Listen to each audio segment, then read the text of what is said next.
Tuesday Weld was born on August 27, 1943, and is a retired American actress. She began acting as a child and progressed to mature roles in the late 1950s. She won a Golden Globe Award for Most Promising Female Newcomer in 1960.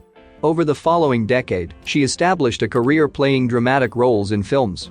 These are my top 10 movies for Tuesday Weld.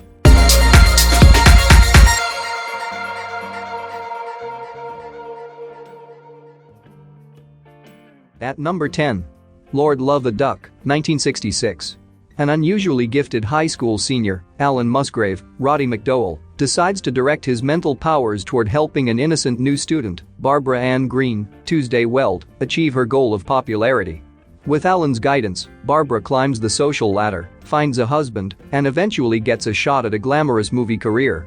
But when Barbara's husband begins to get in the way of her ambitions, Alan will stop at nothing to make sure she reaches the top. At number 9. Play It As It Lays, 1972. Burned-out B-movie actress Maria, Tuesday Weld, depressed and frustrated with her loveless marriage to an ambitious film director, Carter Lang, who would rather work on his career than on his relationship with her, numbs herself with drugs and sex with strangers. Only her friendship with a sensitive gay movie producer, BZ, Anthony Perkins, offers a semblance of solace. But even that relationship proves to be fleeting amidst the empty decadence of Hollywood. At number 8. Wild in the Country, 1961. A young Southern man with troubled family life, Glenn Tyler, Elvis Presley, is forced to go on probation after a big brawl with his brother. Working with lovely counselor Irene Sperry, Hope Lang, Glenn tries to get his life back on track and decides that he wants to be a writer. Problems arise when the nosy citizens of his tiny town think that Glenn is involved with Irene, even though he has been pursuing a romance with girls his own age, including Betty Lee Parsons, Millie Perkins. At number 7. The Cincinnati Kid, 1965.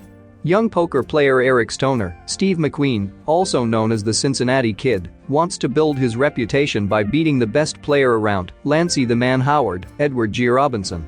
Through Stoner's friend, shooter, Carl Malden, a game with Howard is scheduled. However, Stoner discovers the game is being fixed against Howard by Slade, Rip Torn, out of revenge for a bad loss he suffered to Howard. Stoner objects because he feels he can take the match on his own merits. At number 6. Thief, 1981. A highly skilled jewel thief, Frank James Kahn, longs to leave his dangerous trade and settle down with his girlfriend, Jessie, Tuesday Weld. Eager to make one last big score in order to begin living a legitimate life, Frank reluctantly associates with Leo, Robert Prosky, a powerful gangster. Unfortunately for Frank, Leo wants to keep him in his employ, resulting in a tense showdown when he finally tries to give up his criminal activities once and for all. At number 5. I Walk the Line, 1970. Henry Tawes, Gregory Peck, a middle-aged sheriff in a rural Tennessee town, is usually the first man to criticize others for their bad behavior. Miserable in his marriage, Henry falls in love with teenage seductress Alma, Tuesday Weld, who is the daughter of local criminal and moonshiner Carl McCain, Ralph Meeker. At number 4. Looking for Mr. Goodbar, 1977. Raised in a strict Catholic family, Teresa, Diane Keaton, teaches deaf children during the day and cruises singles bars and discos at night. Teresa favors rough sex with random suitors, ignoring the advances of well-meaning but nerdy social worker James William Atherton. Instead, Teresa pursues the likes of Tony, Richard Gere, whose threatening knife and swagger excite her. Teresa indulges in increasingly dangerous encounters, putting her life at risk. At number 3. Pretty Poison, 1968. Paranoid parolee Dennis Pitt, Anthony Perkins, strives to fit into everyday life working at a chemical factory, but soon comes to believe the company is purposely polluting the town's water supply. Befriended by an attractive high school drum majorette, Sue Ann Stepanek, Tuesday Weld, Dennis is delighted when she approves of his scheme to pretend to be a CIA agent in order to destroy the factory. The plan goes awry, and the hapless Dennis becomes a pawn in Sue Ann's own devious plot. At number 2. Falling Down, 1993. A middle-aged man dealing with both unemployment and divorce, William Foster, Michael Douglas, is having a bad day.